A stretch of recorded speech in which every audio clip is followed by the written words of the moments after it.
Sit back, it's time to get groovy. Question, do you remember that movie?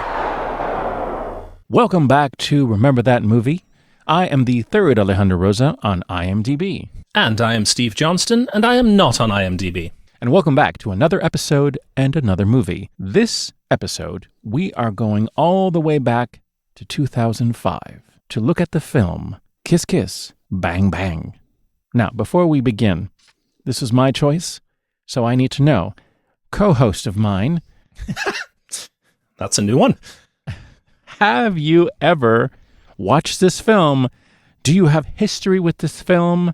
What did you know about this film, if anything? To answer your questions in the order you asked them, no, and I thought I had heard of this film, but then I realized I was thinking of Mr. Kiss Kiss Bang Bang, which was how, I think it was I forget which country it was, but there was a foreign newspaper that used that to describe James Bond. And so I thought, oh, is this like a Bond offshoot? Is this something along those lines? And then I very quickly realized, no, it's not. So yeah, no prior knowledge and or experience with this movie. You, sir? Well, I will tell you, but just to kind of give a little intro to those who are not initiated into Kiss Kiss Bang Bang, it's a 2005 American neo-noir black comedy, partially based on the 1941 Bodies Are Where You Find Them, written by mystery and Western writer Brett Halliday. My personal experience with this is quite simple, and it goes back to one of our cast members, Mr. Robert Downey Jr. I was a big Robert Downey Jr. fan. One might say I still am a big Robert Downey Jr. fan, actually. I feel like when I do these movies from the past, I have to reflect on my personal relationship with the films and the people in them. And I realized I was having a conversation with somebody, and I was like, yeah, Robert Downey is a huge influence in my development. I loved his early work.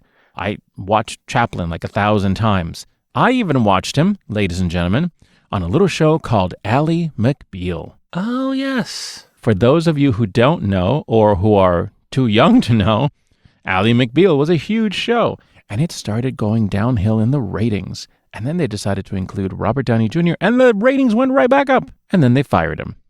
But we'll get into that. So anyway, I was a big Robert Downey Jr. fan, and then I heard that he was doing this movie, and it looked like cool and dark and neat and whatever, and so I watched it exactly one time. I cannot tell you what year it was. I cannot tell you if I watched it on DVD, if I watched it at the movie theater. This is how little recollection I have about this film. Obviously, something made an impression, though, because you thought of it for the show.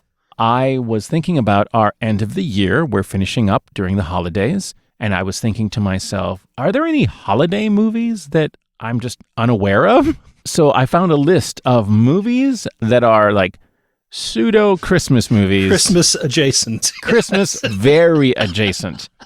And it said Kiss Kiss Bang Bang. And I was like, Kiss Kiss Bang Bang? I've watched that.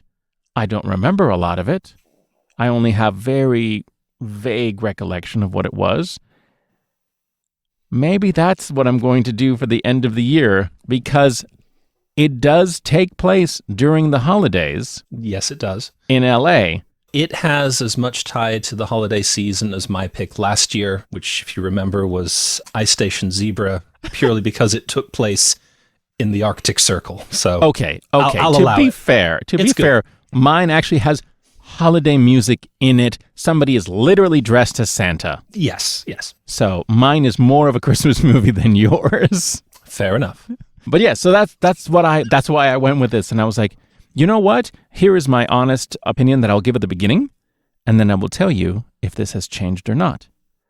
I watched this film 1,000 years ago. I remember not liking it. Okay. This is one of those films where I decided, what happens if I go back almost 20 years later and watch it again? Does older, more mature, more cultured, more knowledgeable, more wisdom-filled me? Okay, none of those adjectives have anything to do with this movie. Yeah, but I just thought maybe a more developed me might find more appreciation of the film than a much younger version of me did. So yes, so this is Kiss Kiss Bang Bang. I did not find the VHS description of this film. For those of you who don't know, we like to find the back of the VHS and read it as the kind of summary because we find it hilarious. 2005. Would this be around about the time that VHS starts phasing out? That's correct. Okay. So I found the back of the DVD. Here is the summary or the synopsis. They say love and money don't mix, but you can't blame Harry Lockhart for trying. He's been whisked away from a life of petty crime to Hollywood, where he'll audition for a role of a movie detective, and he'll be tutored for the part by a private eye. Now, all Harry has to do is convince the dream girl he meets that he's an actual detective, and try not to stumble over the corpses as real, R-E-E-L, life abruptly give way to real, R-E-A-L, lights, camera, and plenty of action. Shane Black provides a screenplay and makes his directing debut in a clever fusion of buddy movie and hard-boiled noir produced by Joel Silver. Robert Downey Jr., Val Kilmer, and Michelle Monaghan play the thrust-together trio, a naive schemer, a tough-as-nails gay detective, and a hopeful actress clinging to her dream. Kiss, kiss, bang, bang. Watch, watch. I read that, and I was like, that's terrible. But at the same time, it is slightly accurate. This is what I remember, Steve. The opening of this film, I never forgot. Harry Lockhart is robbing a place with his partner, and then in the process, the alarm goes off, they run away. Some lady in a balcony that has nothing to do with it shoots at them, which is terrifying, and hits his partner. And the cops show up, and he's running, and he's just kind of trying to get away, and accidentally stumbles into an audition. In trying to hide, he acts like he's actually auditioning for this piece. And it just so happens that the script that he's reading describes his partner getting shot, which makes him himself extremely emotional. And he has this kind of impromptu acting moment where he, very much with tears in his eyes, is talking about his friend getting shot, and it's brilliant. And the casting director's like, he's fantastic. My favorite thing about that scene is two things. One, Robert Downey acts the absolute hell out of that moment. Yes. And reminds us why he has been so successful his entire life. Two, the cop bursts in, realizes he's interrupting an audition, and then he goes, so sorry. Looks at Robert Downey's character and goes, good luck, man. Yeah. And then he runs off. Backs out. Not to nitpick, but that's not the very first thing we see, is it? I would be upset if you didn't nitpick. And even as I said, that's how this movie starts, I knew that you would say, actually. Technically.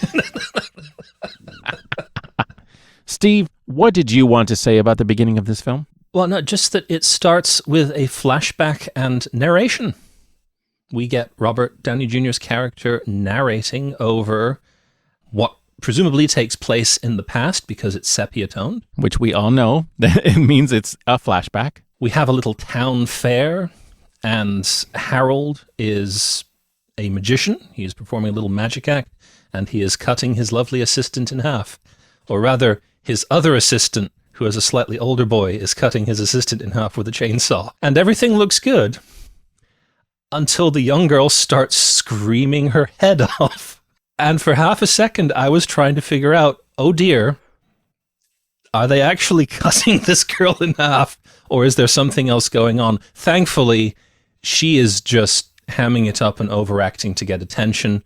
Her dad runs up, throws open the box that she's encased in, just, to reveal that, no, she's tucked in one end, pair of fake legs out the back, and she just looks up, smiles, and says, I'm going to be an actress one day. And then cut to titles, if I recall correctly. You're absolutely right. That is correct. It's a hell of an opener. Oh, yeah. I found it absolutely charming and hilarious and definitely set the tone for what we were going to watch. Harry narrates the entire film with stopping and starting and pausing of the movie for him to make commentary and even make fun of the movie itself. Typically with the film half a frame up the screen. Yes. Which I did. I liked that touch. I agreed with you 100%. I really love the style of this narrator Yes. stopping the film mid-frame to say something. It was great. This was produced by Joel Silver, which we mentioned a couple of episodes ago in the episode for Assassins. Number one. Which, by the way, has been stuck in my head ever since then. This is a really funny joke if you've listened to or watched the Assassins episode, and if not, we'll go do that because then this will be funny. It's directed and written by Shane Black. Have we encountered him before somewhere? He is a filmmaker. He is a writer. He's actually been an actor as well. He had a lot of writing credits before he started directing. For example, a small film that you may recall called Lethal Weapon, The Last Boy Scout, The Last Action Hero, and the one that we've actually done on this podcast, The Long Kiss Goodnight. This is the moment where he went from writer to writer-director. Now, as we said, Robert Downey Jr. plays Harry Lockhart. We also have Val Kilmer playing Perry Van Shrike, which unfortunately is known multiple times in the film as Gay Perry. Yes. We have Michelle Monaghan. Additionally, we have two other, what I consider big-name actors, just because I feel like I've watched them so many times during the course of my life. Corbin Burnson playing Harlan Dexter, and Larry Miller playing Dabney Shaw. It's not a big cast. There's a couple of other people sprinkled throughout, but these are our main players. Yes. Before we go into our actual discussion about the film itself, let's talk about the actors who are in it, because I think this is kind of important for this film. Michelle Monaghan is a Golden Globe nominee. She was in Boston Public, which came out many, many years ago. Gone Baby Gone, which was actually Ben Affleck's directing debut, and the first season of True Detective, which is what gave her her Golden Globe nomination. Oh. Here's fun about Shane Black. Do you know how old he was when he wrote Lethal Weapon? When did Lethal Weapon come out? I don't remember. That's not Then part of I the don't trivia. know how old he was. He was 22. Okay. So if you can imagine writing a script for a movie that has become just culturally huge for so many years, yeah, he was 22. He also wrote Long Kiss Goodnight, which we covered in an episode that 5 of you have listened to or watched. And that's okay. Hilariously, that's how well the film did. Yes. Yeah. Which leads to this conversation, believe it or not. Because after the, let's call, mild failure of Long Kiss Goodnight starring Gina Davis and Samuel L. Jackson, he was like, you know what? I've done all these action movies. I want to do something different. So he starts writing a romantic comedy that takes place in L.A. And he's working with another writer to try to help him, coach him through it. And he is not doing a great job. He is failing, Steve. And here is quite possibly my favorite quote of the last 6 months. Eventually, he says, "Fuck it. I have to put a murder in it." This is an acknowledgement that we can be good at some things, but not good at all things. Yeah. Shane Black is good at writing action, and he's good at writing death. So he Yes. decided, you know what, my rom-com, it needs to be something else. Interestingly enough, the title of the film is actually the connection between the fact that it is a slight rom-com, slight murder mystery, hence the kiss, kiss, bang, bang. He wanted to take like the old detective novels of the 50s and 60s, but create realistic characters in a kind of a modern setting, but in the spirit of the 50s and 60s. He also did an homage to the famous British-American detective fiction writer Raymond Chandler. I did notice that there were a lot of his novels mentioned in the credits. The film is broken up in chapters. The chapters are named after books written by Raymond Chandler, including Lady of the Lake, The Little Sister, The Simple Art of Murder. I thought I was going to be really cool and have this really cool trivia, which apparently you already caught just by watching the movie. No, towards the end of the credits, there are, I think, 5 or 6 Raymond Chandler novels listed where it's just the title by Raymond Chandler, by Raymond Chandler, by Raymond Chandler. I didn't notice that they matched the chapter titles in the movie. I just thought, oh, Raymond Chandler must be the inspiration for the detective author that is in universe, whose name I have forgotten. Gossamer? John Gossamer, something like that? Yes, that's right. So you can have your trivia just because I happen to notice a name in the titles. No, mean that I means know you what it sat through all means. the titles. Yes, I sit through the credits. They're part of the movie. He's a purist, folks. He's a purist. All right. So yes, half romantic comedy, half murder mystery. Michael Barrett was a cinematographer. And Okay. so he showed him a bunch of neo-noir films from the 60s. He showed him and the production designer Aaron Osborne to get the feel of how he wanted the movie to look. Aaron Osborne, the production designer, was inspired by the work of illustrator Robert McGinnis. He illustrated over 1,200, I'm going to say that again, 1,200 paperback books and at least 40 movie posters, including Breakfast at Tiffany's, Barbarella, The Nice. Odd Couple, Cool. and multiple James Bond films, including Live and Let Die, Diamonds Are Forever, and Casino Royale. Very cool. They liked him so much that they hired Robert McGinnis to create all the book covers for the fictional Johnny Gossamer novels that are seen in the film. Multiple times they pull them out and they look at them and we see the covers as the audience. It's his work. He made those. Steve, there are 2 fun additional casting things that I was delighted to discover. Okay. Number 1, you mentioned the flashback at the beginning of the film. We have young Harry being like Harry the Great or something like that. Yes. Yeah. The little boy who's playing young Harry is actually Indio Downey, Robert Downey's son. Oh, that's cool. Also, the bear in Gennaro's The Beer commercial.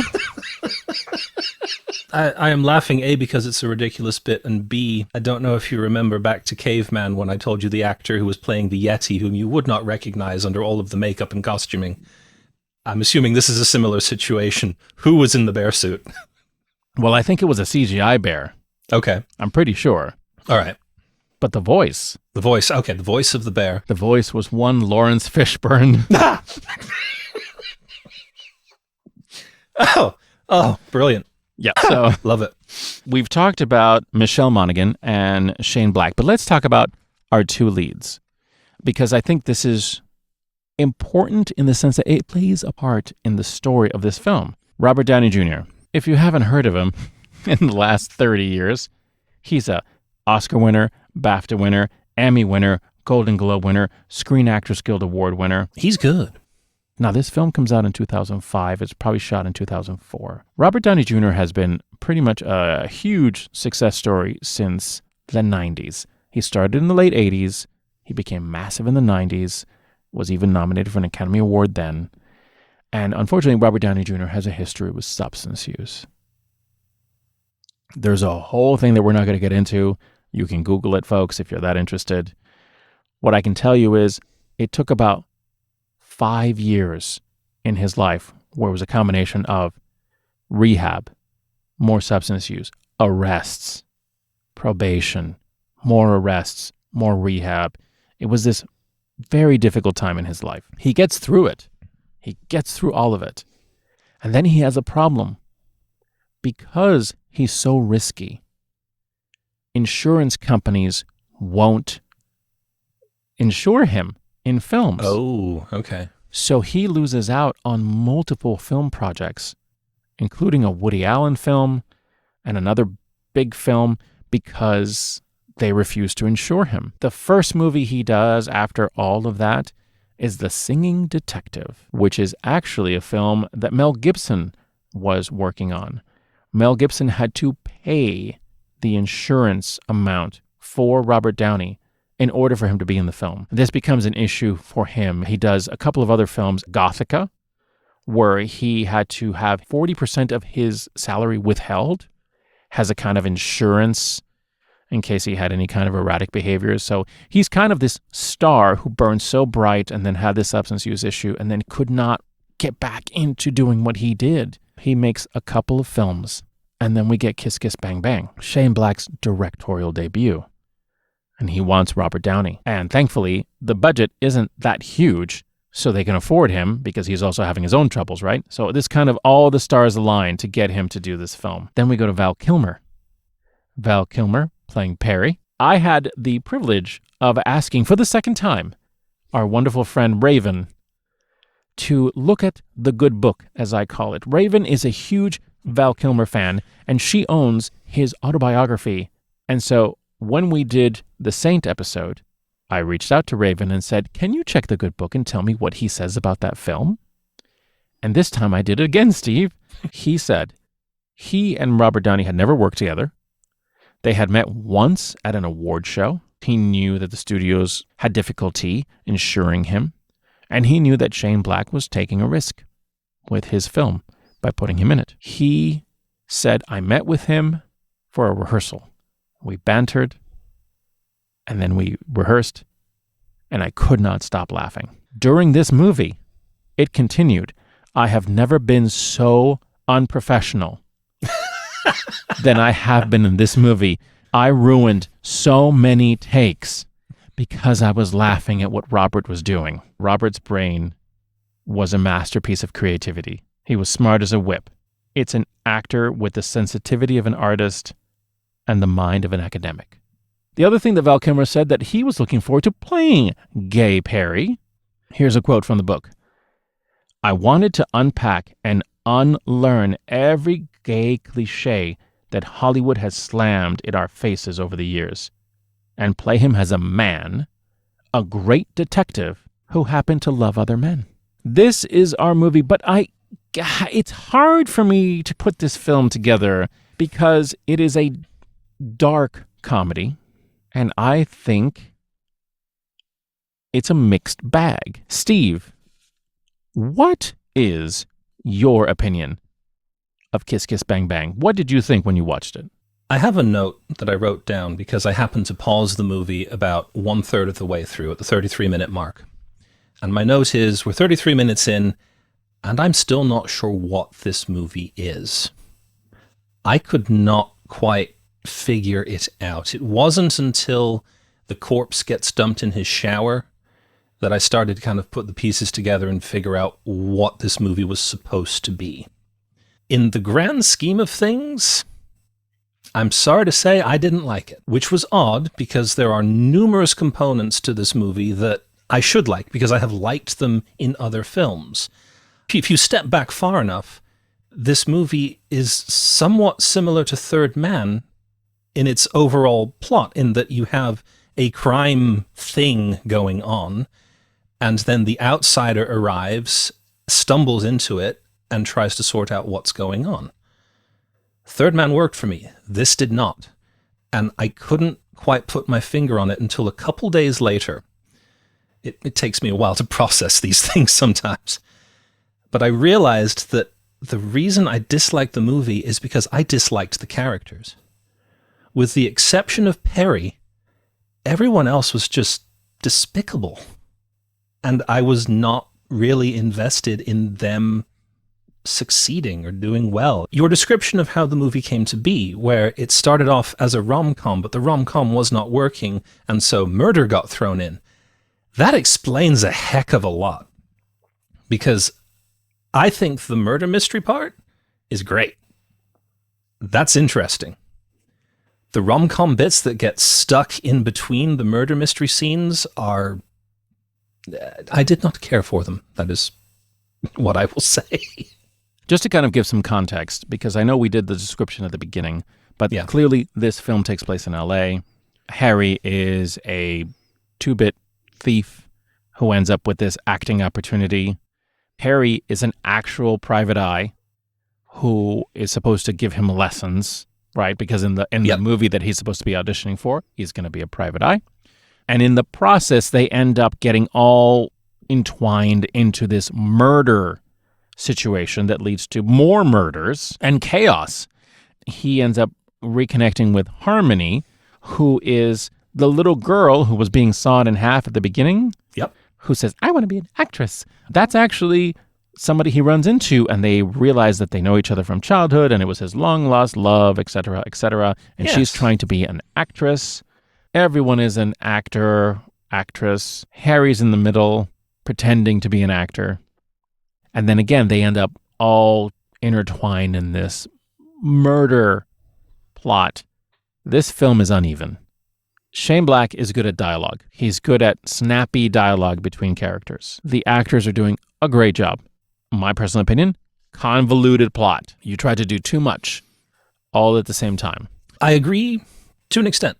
Go on. I think where it tries to do too much is throwing in the rom-com bits. If you had kept just the murder mystery, I think it would have worked better. I would also like to point out for the record that this film has an exceptional amount of breasts in it. It's just a weird thing to be putting into the film on multiple occasions. Yes. Right? Including a moment with Harmony, where I was like, why did we need to see Harmony half naked? This doesn't make any sense whatsoever. As a friend described to me, does it feel like a male wrote this film? Oh, it yeah. sure does. One of my biggest problems with this film is, the role of women is non-existent. They are to be admired and fawned over and slept with, but definitely not taken seriously. I have a note here that says double standards, the movie. There are two occasions that I remember vividly. First, Harry actually says at one point, look, if there's a guy who sleeps with 100 women, he's just doing his thing. That's fine. If you get a girl who's slept with 100 guys, you go back in her past. There's going to be something wrong there. It's, what? Thank you for that analysis. Secondly, we see this play out with the interaction between Harmony and Harry. At the beginning of the film, Harry, quote unquote, accidentally sleeps with her best friend. She gets, understandably, pissed off at him. But he goes through a whole, oh no, it didn't really happen because I was so drunk I don't remember it, so it's okay, and that's all right. And then towards the end of the film, she admits that, oh yeah, she slept with his best friend in high school, and his response is to kick her out of the hotel room. I don't quite have the words, but it's okay, yeah. We are just gonna drive home the double standards here. At the same time, the character of Perry, played by Val Kilmer, is truly fantastic. He is smarter than everyone. He is hardcore, intense, and just a badass. He's a pure badass. If he says he's going to kick your ass, you believe him. And it just so happens that he is gay. And I mean, just like Val Kilmer said, this is what I wanted to play. But unfortunately, there were multiple times where the script decided to add in a lot of jokes about that, despite the fact that the character itself is written very well. But the jokes surrounding the character I found a little annoying and was like, oh yeah, this is the early 2000s. Clearly we're still cool with making these jokes. Great. Can't wait till we're past this. So that was frustrating because it's like the characters can be good. I liked Robert Downey's character. I did. I thought he was a flawed little mess of a man. And as somebody who has watched Robert Downey play characters like this, it is classic Robert Downey.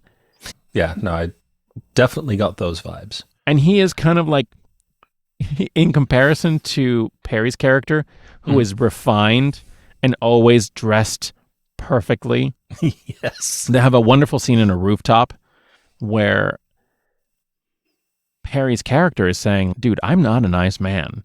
Like, you think I'm a nice man, but I'm not. By the way, I told Harmony that you're not a real detective.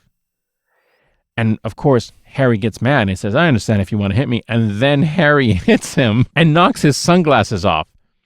Two things happen. Perry immediately puts him in a freaking chokehold, which makes me laugh because Harry's reaction is the most weepiest. Please let go. Yeah. And then Perry says, pick them up, in reference to his sunglasses, you son of a gun. Fantastic. It really is. Like, his character is fantastic. But I didn't like the gay jokes throughout the course of the film. I did not appreciate them. They weren't necessary. They weren't needed when you wrote such a great character. I didn't mind the ones where he was speaking in a condescending tone, where the other characters around him were being stereotypical towards him being gay, and he was just like, yeah, whatever, screw you all. I liked those. But yeah, there were some that did not need to be there. Robert Downey Jr. playing that kind of character, the very quick-witted, fast-talking type, by and large, I like that.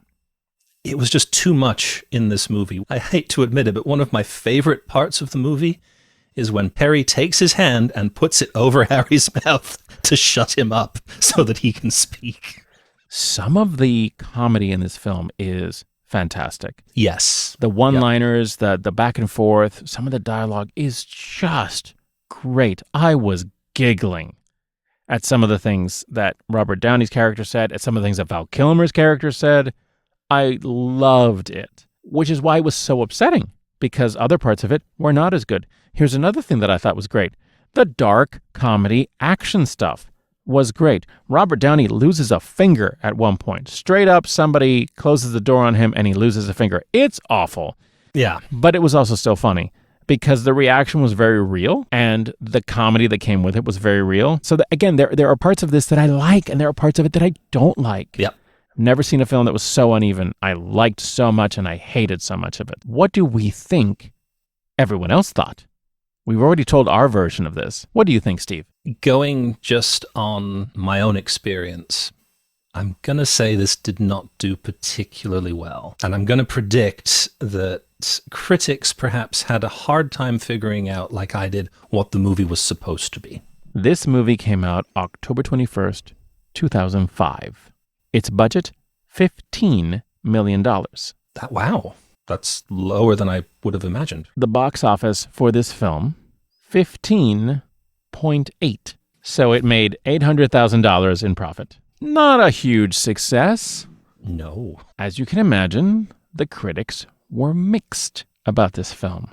Now, it did win an award. I think it was the Phoenix Film Critics Award for most underestimated film of the year.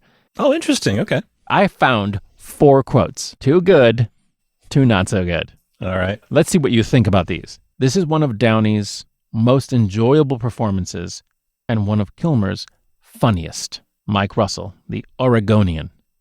Downey and Monaghan are wonderful and play characters that compensate for their harshness of their past with flippant swaggers. Kirk Harricut from The Hollywood Reporter. Those were the good ones. Now, the less good ones. Once again, making a diverting but unsubstantial movie look better than it is. Todd McCarthy, Variety. He had more to say that was negative, but I felt that was enough. That was kind of the key takeaway. Okay. Contains a lot of comedy and invention, but doesn't much benefit from its clever style. The characters and plot are so promising that maybe Black should have backed off and told the story deadpan instead of mugging so shamelessly for laughs. Ooh. Roger Ebert. Ah, fantastic. That's an interesting proposition. If this were redone deadpan versus, again, cut out the rom-com stuff. Even though this movie did not make a lot of money, it did have a positive impact. Here's a quote from Robert Downey himself. Kiss Kiss Bang Bang ended up being my calling card to Iron Man. He credits this film with being the reason he got Iron Man and why Jon Favreau even considered him because he was an out-of-the-box choice for Tony Stark. But don't worry, it all comes around. He moves forward with his career, and he eventually, of course, becomes Iron Man and Marvel.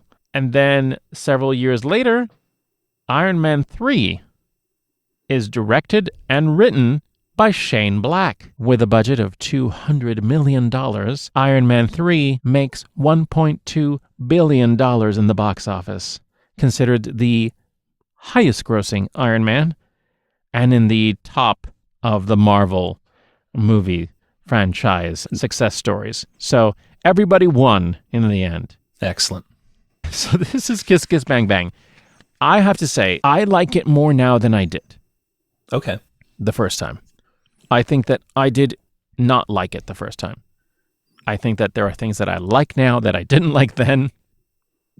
And there's still a bunch of stuff that I dislike now. Here's the question for both of us, and I think I know the answer. Okay.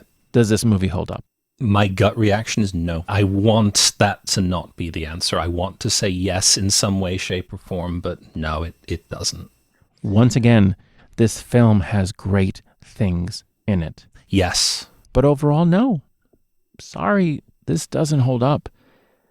In fact, I'm a little surprised that this came out in 2005.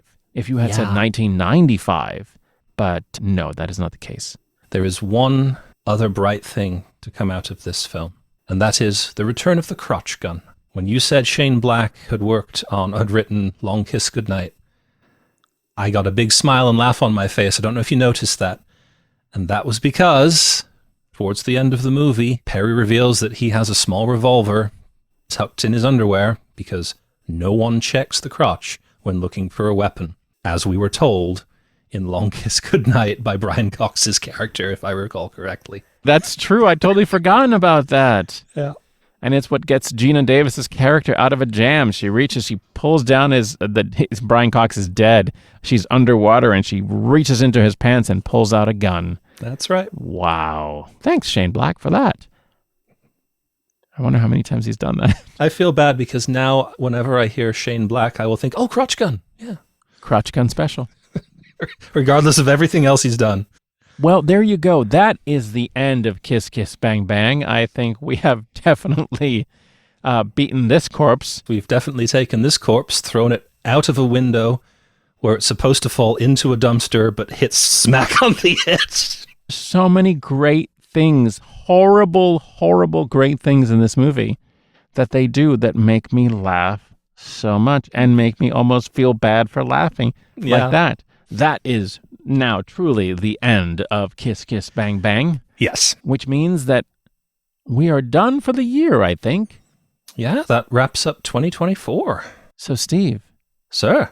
What will we do to start 2025?